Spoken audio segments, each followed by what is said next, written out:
Hi and welcome to the Android application course. मैं हूं फ़हाद हुसैन और फ़हाद हुसैन यूट्यूब चैनल पर एक दफ़ा फिर से आपको खुशामदीद। इस सेशन से या इस सेशन के अंदर हम कुछ ऐसे इंटरैक्टिव डिज़ाइन को डिस्कस करना चाहते हैं जो एंड्रॉयड के प्रोफेशनल एप्लीकेशंस के अंदर मौजूद होते हैं। आप जिस तरह के डिफरेंट एप्लीकेशंस को एंड्रॉयड बेस्ड मोबाइल पर इस्तेमाल करते हैं, या अगर आप फ्रीलांसिंग बेस पर काम करना चाहते हैं या इस तरह से डिफरेंट प्रोजेक्ट पे आप काम कर रहे हैं ऑनलाइन, तो उसके लिए ज़रूरी है कि यूज़र को हम इस तरह के डिज़ाइनिंग से फैसिलिटेट करें जिस तरह प्रोफेशनली उसका इस्तेमाल होता है।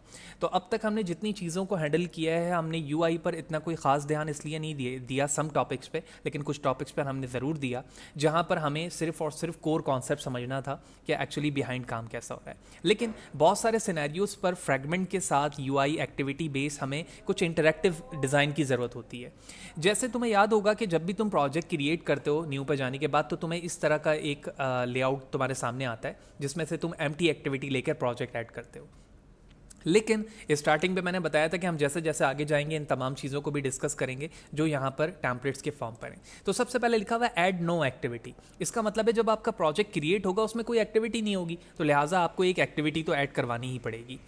इसके अलावा एज़ यूजुअल हम एम्प्टी एक्टिविटी में काम किया करते थे, जिसमें हमारे पास एक एक्टिविटी बनी हुई होती थी जिसमें एक टेक्स्ट व्यू आता था हेलो वर्ल्ड का, जिसको हम अपने रिक्वायरमेंट के मुताबिक फिर चेंज कर लिया करते थे। लेकिन what's about basic activity, bottom navigation activity, fragment view, full screen, master detail, navigational driver, Google map, login activity, scroll activity, tabbed activity and so on. तो ये तमाम चीज़ें इस सेशन से हम डिस्कस करेंगे, लेकिन इस सेशन पर बेसिक एक्टिविटी के हवाले से ना सिर्फ हम थ्योरेटिकली बल्कि बैक हैंड के हवाले से भी समझेंगे कि इसमें क्या क्या फंक्शनैलिटीज़ मौजूद हैं डिफ़ॉल्ट तौर पे, और अपनी रिक्वायरमेंट के मुताबिक हम अपने इसमें एक्सचेंज करके इसे किस तरह से मज़ीद इंटरैक्टिव बना सकते हैं। लिहाजा वीडियो को फर्दर स्टार्ट करने से पहले बताते चलूँ कि इससे रिलेटेड प्रीवियसली जितनी वीडियो है वो मेरे यूट्यूब चैनल पर मौजूद हैं। आप फ़हाद हुसैन CS से यूट्यूब पर सर्च करके मेरे यूट्यूब चैनल पर पहुंच सकते हैं। इस यूट्यूब चैनल पर क्लिक करके आप इसके प्लेलिस्ट पर जाएंगे और तमाम वीडियोस जो कि डिफरेंट डिसिप्लिन की यहाँ पर मौजूद हैं इसके प्लेलिस्ट पर विद ईज़ आप इन तमाम को वॉच कर सकते हैं। जो भी रिलेटेड प्लेलिस्ट है, इसमें जितने कंटेंट, प्रेजेंटेशन, स्लाइड हैं, वो तमाम फ्रीली अवेलेबल है मेरे ब्लॉग पर। आप फ़हाद हुसैन CS से मेरे ब्लॉग को भी सर्च कर सकते हैं गूगल पर, fahadhusaincs.blogspot.com। यहाँ पर आने के बाद वो तमाम कोड आप फ्रीली डाउनलोड कर सकते हैं। लिहाजा यूट्यूब चैनल पर नए हैं, चैनल को अगर सब्सक्राइब नहीं किया है तो चैनल को ज़रूर सब्सक्राइब करें ताकि अपकमिंग वीडियोज़ के हवाले से तुम्हें बर वक्त जानकारी मिलती रहे और इसी तरह से रिलेटेड टेक्नोलॉजी की चीज़ें आप बर वक्त सीख सकें। तो सबसे पहले हम बेसिक एक्टिविटी को क्लिक करते हैं और उसके बाद नेक्स्ट करते हैं और एक स्क्रैच लेवल पर प्रोजेक्ट क्रिएट करते हैं। तो मैंने यहाँ पर लिखा Android underscore template underscore Fahad Hussain CS and press enter. तो जैसे ही हमारा प्रोजेक्ट क्रिएट होकर यहाँ पर ऐड होगा, हम सबसे पहले उसकी यूआई को देखेंगे और यूआई को देखने के बाद हम इंटरैक्टिव जो इंटरनल उसमें काम हो रहे हैं उन तमाम चीज़ों को भी डिस्कस करेंगे। तो here it is, your project is ready now. और सबसे पहले हम अपने फोल्डर में देखते हैं, रेस्ट के फोल्डर में लेआउट पर हमारे पास दो एक्टिविटी है। एक का नाम है एक्टिविटी मेन, एक का नाम है कॉन्टेंट मेन। सबसे पहले एक्टिविटी मेन पे चलते हैं। तो एक्टिविटी मेन को अगर तुम बगौर देखो तो सबसे पहले हमारे पास जो लेआउट इस्तेमाल हो रहा है ना, बगौर देखेंगे हम यहाँ से, तो ये कोऑर्डिनेटर लेआउट है। ठीक है, कॉन्स्ट्रेंट लेआउट हमने पढ़ा, इसी तरह से डिफरेंट लेआउट्स को या व्यूज़ को हमने देखा। तो यहाँ पर ये कोऑर्डिनेटर लेआउट के तौर पे यहाँ पर मौजूद है। उसके बाद हमारे पास यहाँ पर ऐप बार लेआउट है। ऐप बार लेआउट एक्चुअली क्या होता है, तुम्हें पता होना चाहिए कि हर लेआउट के टॉप पर ये ग्रीन कलर का एक एरिया होता है। अगर अब मैं इसको डबल क्लिक करूं तो ये एरिया हाईलाइटेड है, आप देख रहे हो। इस ऐप बार के अंदर हमने टूल बार बनाया हुआ है। तो ऐप बार लेआउट में हमारे पास टूल बार ऐड हुआ हुआ है। डिफ़ॉल्ट तौर पे ये टूल बार को रिप्रेजेंट कर रहा है जहां पर ये ग्रीन कलर है। इसके नीचे हमारे पास एक इंक्लूड की लाइन लिखी हुई है जो इस बात को रिप्रेजेंट कर रही है कि मैं एक एक्टिविटी के अंदर किसी दूसरी एक्टिविटी के कंटेंट को कॉल कर सकता हूँ। तो यहाँ लिखा हुआ है इंक्लूड एक्टिविटी लेआउट के अंदर कंटेंट मेन के नाम से एक एक्टिविटी है और वो यहाँ पर मौजूद है जिसमें ये हेलो वर्ल्ड लिखा हुआ है। चलें कंटेंट मेन पे चलते हैं। कंटेंट मेन पर आप देख रहे हैं कॉन्स्टेंट लेआउट के साथ एक एक्टिविटी में हेलो वर्ल्ड लिखा हुआ है। तो उसका मतलब ये हुआ कि इस कंटेंट मेन को मेन एक्टिविटी में कॉल करके यहाँ रिप्रेजेंट किया गया है। That's cool. उसके बाद हमारे पास नीचे एक इन्वेलप बना हुआ बटन है, ये आप देख रहे हो। इस बटन को फ्लोटिंग एक्शन बटन कहा जाता है। एक्चुअली इन बटन्स के क्लिक इवेंट पर हम ज़्यादातर स्नैक बार को देखते हैं। स्नैक बार क्या है अभी हम बात करते हैं। जिस तरह से टोस्ट पर हमें कमेंट दिखता है, इसी तरह से स्नैक बार पर एंड्रॉइड बेस्ड एप्लीकेशन पर नीचे की तरफ एक फोल्डर लाइक चीज़ें ओपन होती हैं, उसमें टेक्स्ट लिखा हुआ होता है और कुछ सेकंड के बाद वो चली जाती है। ठीक है, तो फ्लोटिंग एक्शन बटन पर नॉर्मली उसका इस्तेमाल किया जाता है। तो ये यहाँ पर फ्लोटिंग एक्शन बटन है जिसकी ID, विड्थ और हाइट बताई गई है, और यहाँ पर SCR कॉम्पैक्ट से इसमें एक इमेज लगाई गई है जो ये इन्वेलप को रिप्रेजेंट कर रही है। तो अगर आप इस इमेज को हटाओ और IC_, प्रेस करो तो यहाँ पर मल्टीपल इमेजेस आएंगी, जैसे आप देख रहे हो डिलीट, अलर्ट, ठीक है, email, info and so on. तो मैं डिलीट को लेता हूँ तो आप यहाँ पर देख रहे हो क्रॉस बना आ गया। फिर इसी तरह से IC_ पे आप यहाँ पर जाओ तो मैप है, मैप बना आ गया एंड सो ऑन। आप यहाँ पर उस फ्लोटिंग एक्शन बटन पर वो चीज़ें रिप्रेजेंट कर सकते हैं जो आपकी रिक्वायरमेंट है। अब UI बेस्ड तो हमारी बात हो गई। अब हम चलते हैं अपने मेन मेथड पर। इसके मेन मेथड्स पर यानी बिहाइंड कोड पर क्या मौजूद है। ऑन क्रिएट मैक्शन के अंदर इन्होंने सबसे पहले क्या किया हुआ है, टूल बार का ऑब्जेक्ट क्रिएट किया। टूल बार क्या है, जिस पे ग्रीन कलर का जो एरिया था उसको फाइंड बाय ID करके सेट करवा लिया। सेट करवाने के बाद फ्लोटिंग एक्शन बटन था हमारे पास, ठीक है, जिस पे इन्वेलप बना हुआ है, उसको यहाँ पर फाइंड बाय ID की, FAB के नाम से था। उसके बाद क्लिक इवेंट उसका क्रिएट किया। ये देख रहे हो तुम, उसका क्लिक इवेंट है, यानी जब मैं इन्वेलप पे क्लिक करूंगा सेट ऑन क्लिक लिसनर बना हुआ है, और इस सेट ऑन क्लिक लिसनर के अंदर हमारे पास स्नैक बार डॉट मैक, जिस तरह से toast.make होता है इसी तरह से snackbar.make मौजूद है, जिस पर आप यहाँ पर जो टेक्स्ट लिखा हुआ देख रहे हो वो देख पाओगे। तो मैं इस टेक्स्ट को जहाँ पे लिखा हुआ है replace with your own action, इसको रिप्लेस करके लिख देता हूँ Fahad Hussain CS Android course, that's it, zoom out.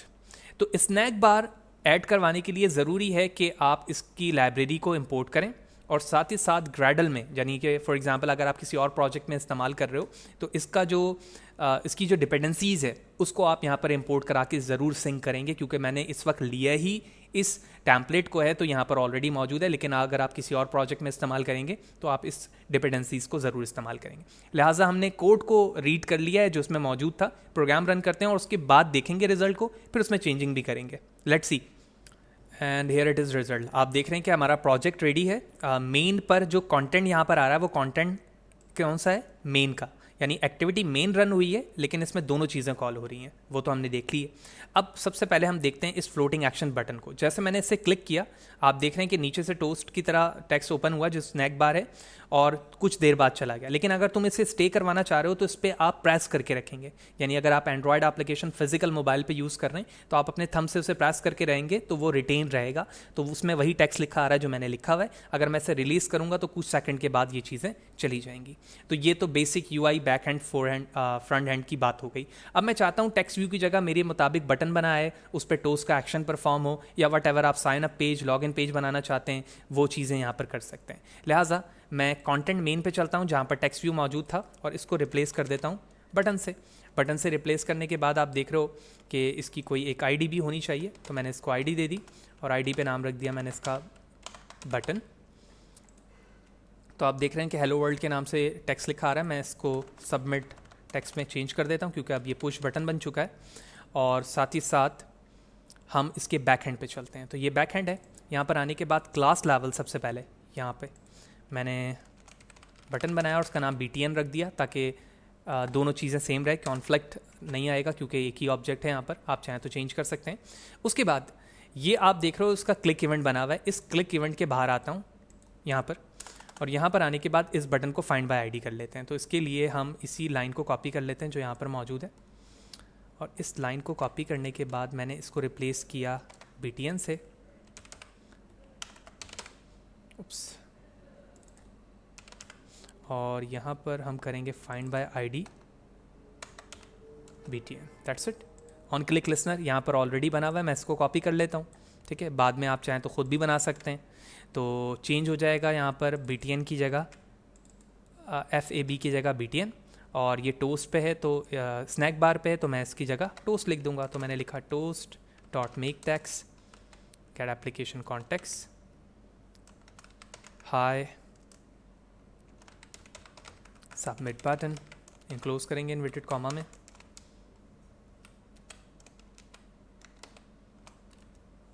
उसके बाद आप बताएंगे कि आप किस तरह का टोस्ट इस्तेमाल करना चाहते हैं। तो मैंने कहा मैं लॉन्ग इस्तेमाल करना चाहता हूँ और एट लास्ट हम इसे शो पे क्लिक कर देंगे। तो यहाँ पर आए, डॉट शो पे हमने क्लिक कर दिया। जूम आउट करेंगे, प्रोग्राम रन करूँगा और उसके बाद देखूंगा कि जहाँ पर हेलो वर्ल्ड मौजूद था अब वहाँ पर क्लिक इवेंट आ चुका है और टोस्ट पर उसका रिजल्ट अपेयर हो रहा है या नहीं।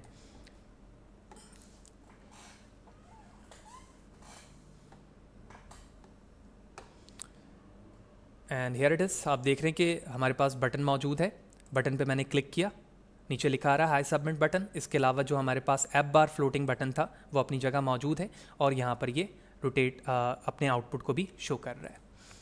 ओके जी, एट लास्ट अब हमारी बारी आती है कि एक्चुअली हम किस बेस पर अपने इस इन्वेलप बटन को, जो कि फ्लोटिंग एक्शन बटन है, एट लास्ट हम इसका अगर एक्शन या इसकी जगह चेंज करना चाहते हैं तो कर सकते हैं, बिल्कुल कर सकते हैं। अगर आप बगौर फ्लोटिंग एक्शन बटन को देखें तो इसमें एक मार्जिन इस्तेमाल किया गया है जो एक स्पेसिफिक यूनिट को रखता है। तो फॉर एग्जांपल इस यूनिट को देखने के लिए DIAMEN वाले फोल्डर पे हमें जाना होगा और उसके बाद वहाँ पर देखना पड़ेगा उसकी क्या यूनिट है, ठीक है, तो वो आप देख सकते हैं। लेकिन इस वक्त मैं डायरेक्टली कर रहा हूँ, मैं यहाँ पर आता हूँ और इसकी जगह मैं लिखता हूँ मार्जिन ओनली, ठीक है, और इस मार्जिन की वैल्यू फॉर एग्जांपल मैंने कर दिया 200 dp, ठीक है, जस्ट फॉर अंडरस्टैंडिंग, ताकि मैं पोजीशन मूव करके आपको दिखा सकूं।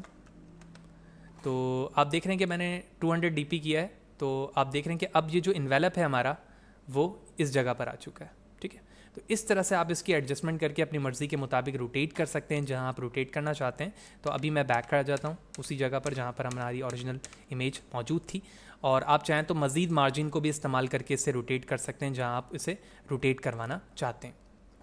जब आप यहाँ पर आओगे तो मार्जिन शो करेगा, यहाँ पे बॉटम है, एंड है, लेफ्ट है, राइट है, टॉप है, आप मार्जिन देके इसकी पोजीशन एडजस्ट कर सकते हैं। तो होपफुली आपको ये बात समझ में आ गई होगी कि एक्चुअली बेसिक एक्टिविटी हमारे पास क्या है, किस तरह से काम करती है। बेसिक एक्टिविटी में हमारे पास ऐप बार लेआउट क्या है, ठीक है, हम एक एक्टिविटी में दूसरी एक्टिविटी को कैसे कॉल कर सकते हैं, उसमें टेक्स्ट चेंज कर सकते हैं, उसमें बैकएंड काम कर सकते हैं। अब आप इसके में लॉगिन पेज बनाओ, क्रोड ऑपरेशन करो, स्लाइडर बनाओ, एनिमेशन परफॉर्म करो, इट्स अप टू यू। लेकिन बाकी तमाम चीज़ें एज यूजुअल हमारी वैसे ही चल रही हैं।